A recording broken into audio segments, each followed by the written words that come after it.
Playing Wizard101 for almost 10 years was one of the weirdest things in my life because I was never really an RPG player until now. From starting from Wizard City, where you start at the Great Commons, all the way to the end where you're at the Husk. Today, I'll be doing one of the weirdest things in my life. We're going to be doing a ranking for every world today. What the heck? What is that supposed to mean, Jordan? Well, here's a simple answer of rules. Each world has to be recommended to at least have 3 areas that's its own world. So, basically saying, Arcanum will be part of Polaris, only because it's just a school. So really nothing interesting there. Yeah, there's a few bosses, but yeah, the same thing for anything else.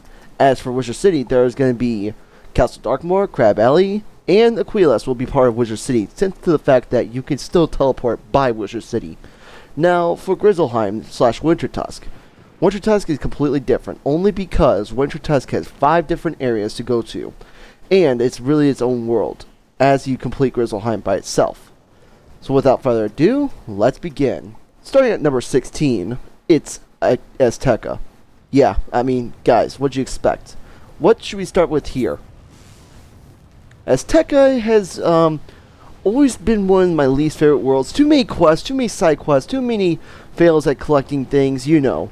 All that other jazz. Oh, did I also mention one thing in 3 points? 3 points has these things, they upgraded Star School, Moon School, and Star School. But to do this, you gotta fight bosses to unlock them, and believe me, they're freaking hard. 18,000, you know, they're between 16 to 18,000. Myths, fire, and balanced death. Yeah, you get the point. It's really stupid. Plus the final boss, you can't even fight him. You gotta kill the minions to win the final boss.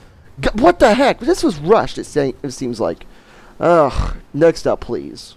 Hitting at number 15 was Mirage. Now, why could this be better than Teka? Except for the fact that you're able to teleport places without going anywhere. It's all right here, besides that fact. Mirage is decently well, but it's the first area, the first world to have side quests with only collecting gold. So, I don't get fresh XP, and I can still continue on questing. Yay! But really, all the side quests were pointless because it means really nothing in life, because you can just do main questing and still collect all the things you really need in life. Oh, did I also mention you can also fight old friends of yours? You know, the ones that we talked about, like Rattlebones or Borts. Who the heck is Borts, must I say? And may I also state a fact that we have a giant mountain that looks like a mountain but really doesn't, and a tower. And that giant chrono space right there? Yeah. Ah, God. And for the final boss in this one, it's freaking Grandfather Spider. Not even at his full power. And he was still hard because he was Storm, for crying out loud. How is Spider Storm? Makes no sense, I guess you could say, because, well, Spider would be considered death in a way, because bug. But whatever. Moving on to the next world, please. Number 14, Celestia. You can ask everyone and their mothers which of my least favorite worlds will be this world. The only reason why it's this high so far in number 14 is only because of one thing. The schools actually start out here. You can learn your Star, Sun, and Moon School right here. You can learn it by level up. Yeah, at 52, but there's also just basic. There's also floating islands, the Stellarium, and really all the dungeons, really. The Channel, the Portugal, or just go to frickin' Stellarium and get your schools there. Or if you're that patient, just go to the floating islands and you'll get there basically. Yay. And same thing here. Defeating collects are so hard to obtain sometimes. They keep it broken as it is. And let me tell you, Crustacean Empire. Look how big this area would be. Looking at Crustacean Empire, it has its own freaking area right down here somewhere. Right down here. That's a small area. Wait till we go walking inside it. Because Crustacean Empire, it's a huge freaking map. And must I say, the final bosses are really difficult for level 50 people. Crustacean Empire is so freaking huge. You only get 2 teleporters. What about the one here? Or even over here for some reason? I mean, right here is way too far from just walking all the way up here. I mean, seriously, you have to walk for the frickin' final area as is stated. And look at this huge crab. You go on his head, poor thing, to only get to the teleporters. What the heck? Or if you're really that interested, just place down an X and waste your mana because why not? King's Isle, right guys? 13, Polaris / Arcanum. Okay, this was rushed. Look how many areas there are in this game. What looks like it's a lot, it's actually just freaking like 6 or 7. I mean, if you're going to count the Bast Isle as its own area, it's just really dungeons. But really, it's 1, 2, 3, 4, 5, 6, 7, 8. Even so, Polaris Peak is just 2 dungeons. Plus a side quest dungeon, but really that's it. Same thing with Katana Ice Block. It's really just a simple defeat and collect, and then you got dungeons. I mean, come on, this was rushed. Even so, it wasn't even that fun. All I did was just fight. Yeah, you know, I mean, I didn't really get the story as much. I mean, hey, we got Baba Yaga. Baba Yaga, Baba Yaga, Baba Yaga. Yeah. Plus, we get an interesting thing in Arcanum, too. Arcanum is like a basically advanced Raven Hood, but with its own world, apparently, because, you know, it had to take up a storage because King's Isle couldn't have an idea of what the next world could be. So let's just have a high advanced school. Oh, did I also mention? What's cool about it is that you've got different symbols for each school, even a Shadow School or a Celestial School. So if you don't want to go to Celestia and get all your stuff, just go to Arcanum because, hey, it's 1995 too, to build its own, just buy its own area. Oh, did I also mention this? That frickin' Baba Yaga has a spell that's not even possible to get in Ravenwood. Gobbler. For Myth people, hey, congratulations, you got a 3-pip spell that no one's going to use, but hey, I'm sure you all understand, right? I mean, it's not as bad as getting, like, you know, could have been Medusa, could have been anything else, but no, you get Gobbler and Orthrus. Oh, did I also mention in a life school, you get Nature's Wrath and Forest Lord? I mean, everyone would love to get Rebirth instead, but no, Forest Lord. Yeah! Let's go with that, people, because that's a lot better. Number 12, Grizzleheim. Now, I'm not talking Winter Tusk-wise. I'm talking about just plain this. Why would this be in a low tier? Even though it's a good world and everyone seemed to love it. Well, here's the thing. You start at level 20 to do one area, which is, well, it's just 7 surpassed. And then once you finish it, you just come back to level 25 to do Virgin Breathland. Then 30, you go to Merkholm Keep, and then level 40, you do Nidavellir and then Ravenscar. So it was really just to the point where you got to keep leveling up to just continue a world. I mean, why couldn't I just do it all in like one game, like one time? Level 20, hey, why not? Let's just go to Grizzleheim. If I want to come back, I will, but I probably would have finished it, but I guess you had to wait 5 levels every time. Plus, some of these items over here are just not worth it. 16,520 for an aquarium? What the heck, game? Why would I want to spend so much gold, my precious gold, that's so hard to get in this world to buy a freaking aquarium? Come on now. Also, let's state this fact. Most of the quests in Grizzleheim is way too small. 40 XP to defeat someone. Defeat 2 bosses. I mean, come on. Really? And only 90 gold? Wow, I'm so impressed for a level 20 quest, maybe. But if it was level 40, I expected like 1,200. Maybe 2,400. Who knows? By the way, there's one quest at level 20, 2 quests at level 20 by Snorri, who's going to be doing, that's going to help me boost up. That's really it. So that's the only reason why people do Grizzleheim. Number 11, Crocotopia. Okay, this wasn't really one of my favorite worlds in the original series. I mean, it was okay and all, cool, we got flying ships and everything, but really, it really didn't matter. Plus the updates with the dungeons just really didn't matter as much either. Cool, at level 25 we get to do 2 dungeons. I mean, yay, you really get nothing out of it.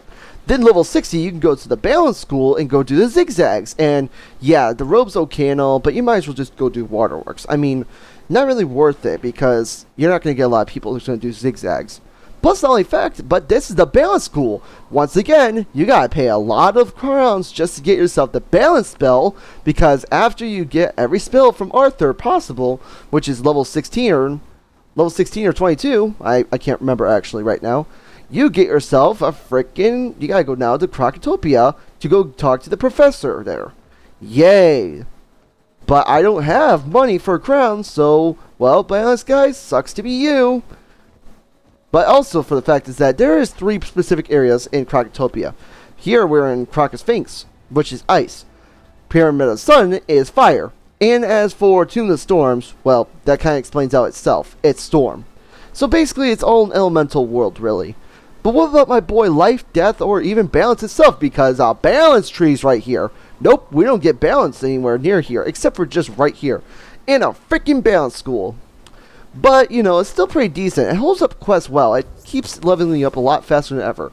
Plus, some of the balance professors here has pretty cool spells here. Like, for example, Spectral Blast or Spectral Blast. I mean, really, who cares about Hydra? Just go for Spectral Blast. You have a bigger chance of getting better spells.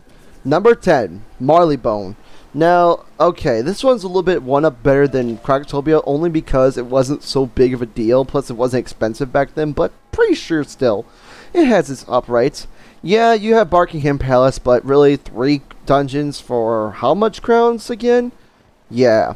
But I do like when they have this fountain here that gives you a lot of cattail. Or even the fact that you just go to Hyde Park and you get yourself a lot of water lilies, cattails again. Oh god, this world had full of cattails. So if you guys need cattails, just go to Marleybone. But hey, remember, it costs you crowns. Not only that, but Marleybone had a very interesting part in Newgate Prison where it had Moriarty run. You had to run after Moriarty for the whole area. And you got 2 side quests. So really that area was pointless. But I actually enjoyed it. So, am I the only one?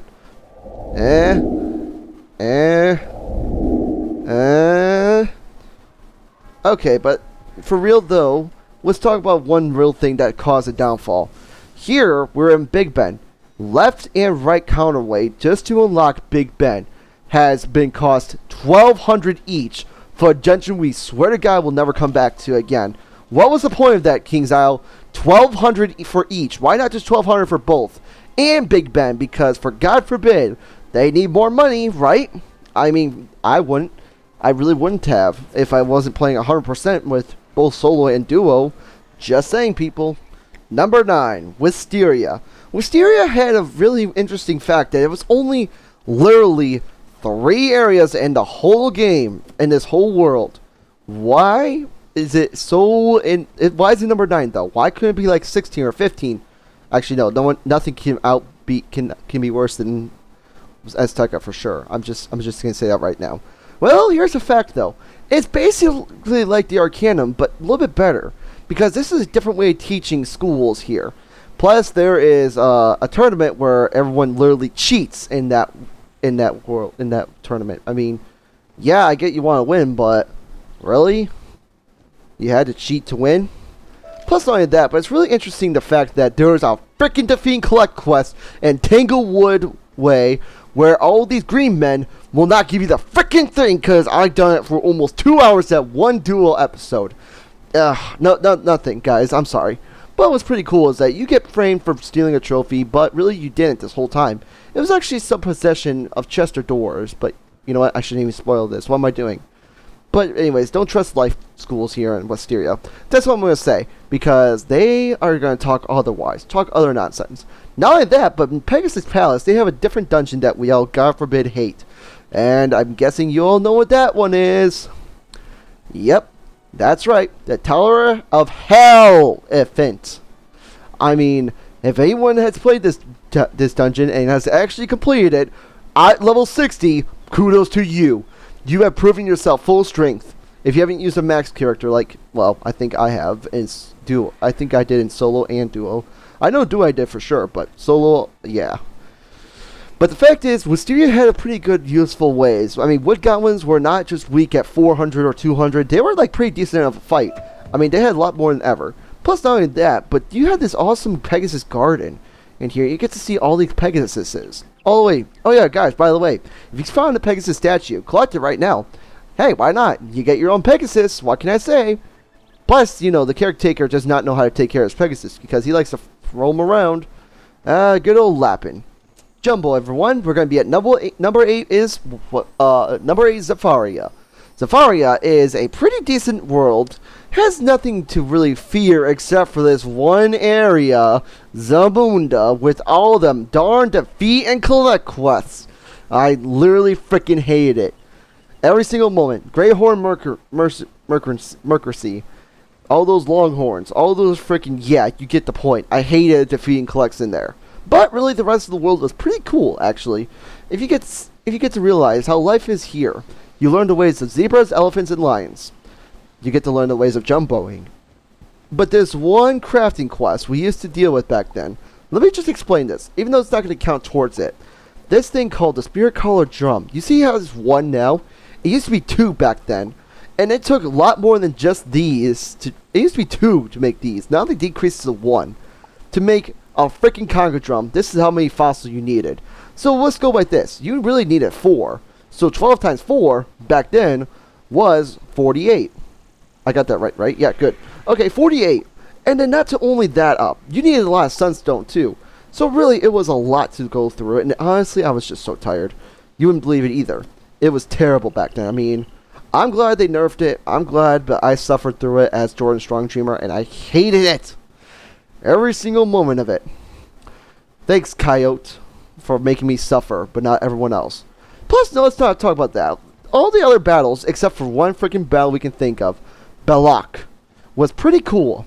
The reason why Belloc sucks, even as Teka, but I don't want to mention as Teka, is because Belloc will kill you if you don't spam him. I mean, if you try to solo him, good freaking luck. You might as well just save up your pips and do a big attack if you can.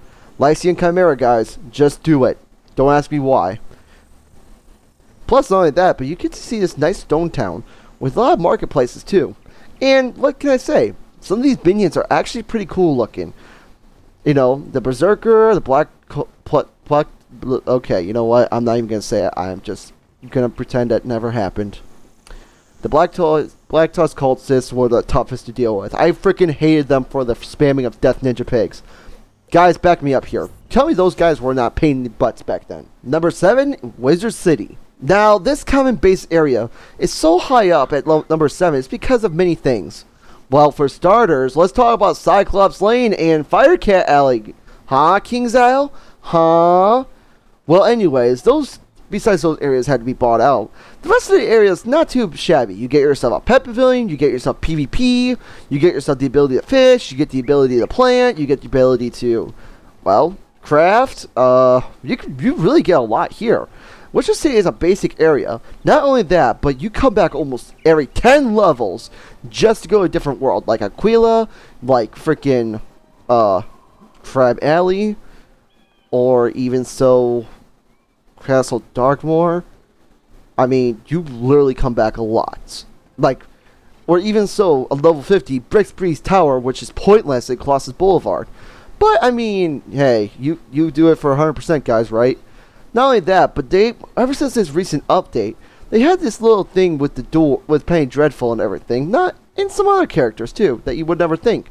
Like Lady Blackholt being a side quest, or even so, the pet thing being a real thing with this, new happiness and becoming your own pet. I mean, that's cool and all, but I'm really looking for, like, battling and such. This is cool, though, for Old Town Drains. That was an interesting thing to update it for. And also, if you guys look at Triton Avenue now, there's a new minion that hasn't been around, that's interested me the most within 10 years. The Electric Eel. I mean, that should have been the first thing that came out, instead of these freaking Haunted Minions. I guess Haunted Minions is cool, but all the way around, Electric Eel would be a decent character because Triton Avenue. But not only that, but Wizard City has so many memorable minion bosses, such as Kraken, you know, that Kraken fight, or even so Lord Nightshade. That's really it. Oh, let's not forget about Grub. The very first dungeon boss that took so long to do because everyone liked a 1000 boss that took freaking long. No, it's not just because of Grub. It's because of Norton. Norton's tower was so freaking big. Endless fights. Endless fights. And by the time you reach up there, you're like almost dead. Like you're just tired of the game already. And you just want to quit. But really, Wizard City has just a lot of things to come back for. Whether it's a new spell, new area, new quest, you know, or just because Duel and Diego just called you for a new PvP training, and it's like wastes 15 minutes of your time. But other than that, it's a pretty decent world. Other than that, let's continue on. Number 6, Chrysalis. Not just part 1 and part 2, I mean the whole Chrysalis. This was one of the most amazing worlds I ever liked. Literally before you even start the world, you go in here and you fight yourself 2 bosses. I mean, the first freaking boss you fight felt so damn hard to do by yourself. I can't even stand it as Jordan Strong's Dreamer. I just almost wanted to rage and just be done with it. Only because this boss was ice and 2 storm minions. I mean, heck, I couldn't even beat the minions because of them spamming with those stuns and everything. And shielding. Oh god, the shields. Not only that, but the second boss, same thing, you know, except for the minions were I think, different. I can't remember. But yeah, Keklik was hard boss, you know. You had to fight Zoltana, but then you get to the real world. Real world was really interesting because you get to learn between the burrowers and the mantises. And yeah, you get side quests, but hey, those side quests were interesting in this game because you get to learn something new. And yes, you get to deal with bees, you get to deal with, well, all the 1,000-leg crawlers and everything, but you also get to deal with a Mushu dog, ghost dog, twice. Like, geez, are you freaking Sans just staying alive? God almighty. But let's talk about part 2 now. Part 2 had really something interesting that no one else really had. Memories. And I'm talking about Radiance Reborn. Radiance Reborn allows you the ability to go travel through Morgana's memories to see why she became evil. Honestly, I was impressed when this happened. I would never think such a thing with that happened. Plus, here in Chrysalis, you get to learn yourself shadow spells, such as Shadow Strike, Dark Nova, yeah, and then we get this issue with the Castle Darkmoor situation. King's Isle, take my advice, don't mess with it. But, off charts with that. You also get to do some amazing final bosses in Shadow Palace, which is fighting a freaking tree, or fighting back some old Morgana's minions, such as Ghost Dog, or Cravely the Brave, or whatever the heck his name was, you know. The bear, the flamingo, or, yeah. But not only that, but you get to fight not just one Morganath. I'm talking you're fighting Spire Morganath in her 4 shadow forms. Ice, Storm, Balance, and Death. I mean, freaking A. You just had not just one Morganath. Not like Dragonspire. Not like the final boss there. You're just dealing with 4 nearly over 20,000 bosses. I mean, you had to get stupid lucky to win this one on your own. Because I couldn't. I don't think anyone could. Unless you're level 130. But let's talk about realist here. Oh yeah. This is when you also unleash Grandfather Spider. So, there you have it, guys. This is how you do it. And kudos to you. You just got whirled into more chaos. Especially Polaris. 5. Imperial. The final world as of right now. And honestly, guys, the only reason why I've liked this world. Con! But for real though, this world has so many weird questionable things, such as why giant monsters to fight, or why in the world would anyone want to do this one dungeon right here? Everyone knows what this one is. Yep. And all you get out of it is just a trophy. Wow, congratulations. A broken boss for a trophy. Impressive. Also, this is the second world that has no side quest for XP. So, good luck main questing, everyone. But let's talk about some other areas, such as Xanadu. Xanadu is Khan's home. He is also known as King Khan. Outer and Inner Anthenor. You get to meet bats. You get to deal with the ice and hot people. Zepidus. You get to be in a giant squid. I mean, that's literally what it is. You get to join by bat. Mandala. I mean, honestly, guys, Mandala was just one of the weirdest ones, but yeah. You get to go here, you get to go save Mallory from all the chaos, you know, part 2, yada yada. And then finally, you get all the way up to the Husk. The big battle between Spider and Grandmother Raven. I mean, and you get freaking Bartleby right here. Oh, by the way, did I also mention in Imperial Part 2, you get to deal with... excuse me. You get Scion of a Storm? Or Scion of a School? Yeah, 11 pip spell. No longer a shell spell. You get Scion. That's 11 pip. So congratulations, everyone. No longer we're going to use shadow pip spells anymore for single-hand bosses. Yeah, I'm just joking, guys, clearly. Not only that, but the final boss, technically, after you defeat Triton's, the Triton weapon. I mean, I don't even know what to call it. I forgot it, actually. I just know it's a giant Triton. Triton's Trident. Yeah, there you go. It's 1 million health. And you gotta hit it 3 times to basically kill it. And you gotta get this stupid perfect, or else you're gonna get murdered and mauled. And yeah, I just hated it. And then the final boss, you get to fight giants.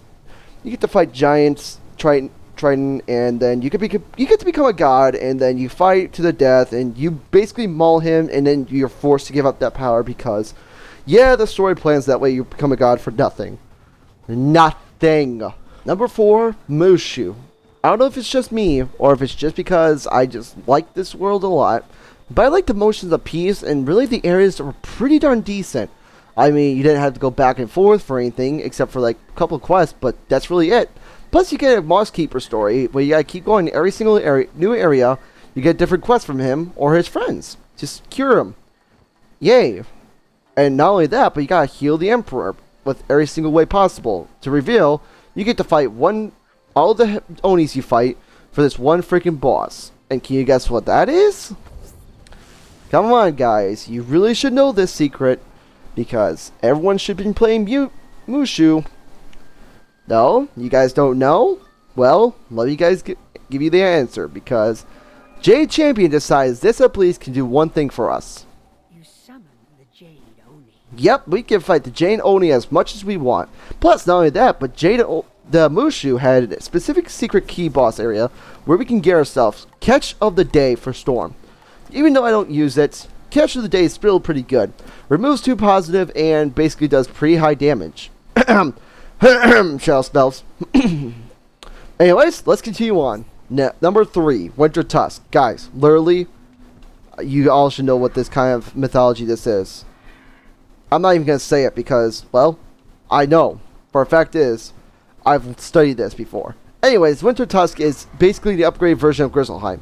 Has lots of higher bosses to fight, has lots more minions to fight, and you get yourself Grandmother Raven in her true form.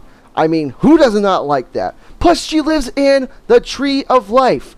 Guys, this is literally... Oh, God, I'm not even going to say it. I promised myself I wouldn't say it. Because I'm not going to. Because everyone should know what this is. But yes, Winter Tusk is really fun with 5 different areas to do. And not only that, but each boss is like about 7,000, and you could be in here at level 40. I mean, I was in here at level 40, both solo and duo, and I made it all the way up to level 56. Now, really, this area was a lot hard doing it, but it was done, doable, proven point, and then we got one final problem. Right in there, Night in Grandmother Raven's tree, Nastroid. Nastroid was a hard dungeon, don't get me wrong.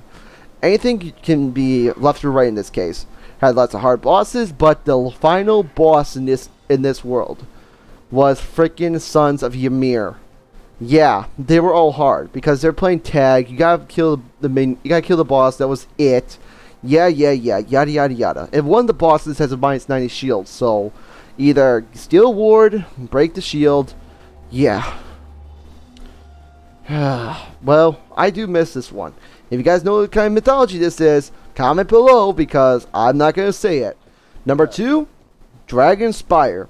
The last area in the first chapter in the series. You and Cyrus Drake help each other to get closer to Malister Drake by doing all these areas to get specific items, whether or not they were good or bad, and waste of our time or whatnot.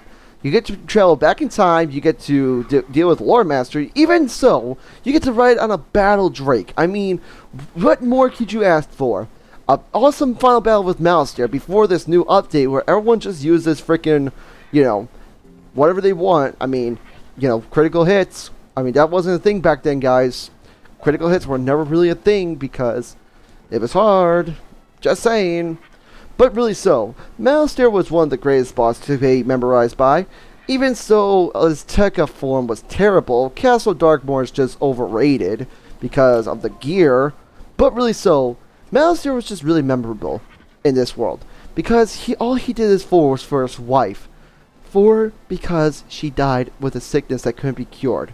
Even so, it was still memorable to see him resting in peace finally.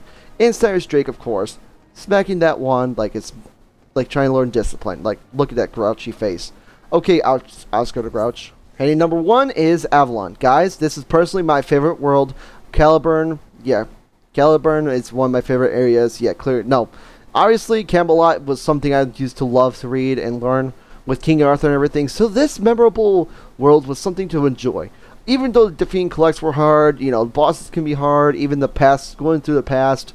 Yeah, you could do that with, 3 other worlds, but hey, this one has something to enjoy. And that's literally fighting young Morganth. I mean, yeah, cool, you get to fight young Morganth. For what reason, though? Well, here's your answer. Because it's freaking awesome. Not only that, but you get awarded with 2 spells you would never learn. I mean, for example, for me, look at this. I get to learn Healing Current. I mean, cool, but I don't heal. But that's not important. You get to also learn Mass Storm Prism or Enfriable. I mean, remove all positive prisms from or blades from all enemies. Yeah, that's yeah, okay. Yeah, spells weren't great in this world other than just one thing. Mass Storm Prisms. Or even so, Storm Spears. Which you could pierce. Shields. I mean, how often do the minions or boss shields? Unless you're fighting against any like myth or, I guess, ice? Yeah, really that's it. This world only had not so much shields, I guess you could say. But what's cool about it is that they had so many memorable things like King Artorias finally being able to use a spell on him and going into battle with him. Cool. And then Storm Owl being the 10-pip spell. Everyone just didn't expect that, right? I mean, was I the only one shocked? Wait. Sorry. Wrong one. Just kidding, guys. I meant to say that was supposed to be the 10-pip spell that we all had to learn about, but really it never happened because 78. And we get pets. Ugh. Yeah, that sucked. I literally freaking hated that one. But without further ado, this world was still amazing. I loved it. As you can tell, I use, well, nothing here, but I used to love it. I used to say this was one of my favorites, and nothing's going to change it. Avalon was one of my favorite worlds, and it's going to be #1 in my case. Only because the story went well. Yeah, you had a lot of fights. Okay, but dude, guys, this game is all about fighting. There's not like talking or anything. Plus, for crying out loud, you get Lady of the Lake, and your name is carved into stone. What more do you want? And you save a pony. A pony! My Little Pony, guys! Come on! The greatest game ever! For, like, any system. Okay, that was a joke, clearly, too. But yeah, you get yourself a memorable alleyway for this. I mean, this is #1, top hit. If anyone's going to say, no, it sucks, then, hey, guys, opinions matter, you know? Plus, I think this is the only... I've seen this on YouTube, but this is the only song I've seen that's talked about a specific world. Avalon had its own song by some fan who played this game for Wizard101 so many years ago, and I loved it. I mean, Avalon, #1. So thank you all so much for watching this. If you don't want to just subscribe right there, that'd be great. And or if you want to join me for another episode of Wizard101 solo or duo, just follow those videos down below. And we'll see you in the next episode, whether it's Spire Gauntlets and why it sucks or good, I don't know. I'm just saying, because Wizard101 has a lot of things in mind. But next episode is going to be, next challenge will be, can I beat Wizard101 Wizard City with only one spell, and that's Tempest, on a new storm account. So thank you all so much for watching. Like, share, subscribe. I'll see you in the next video. Goodbye for now.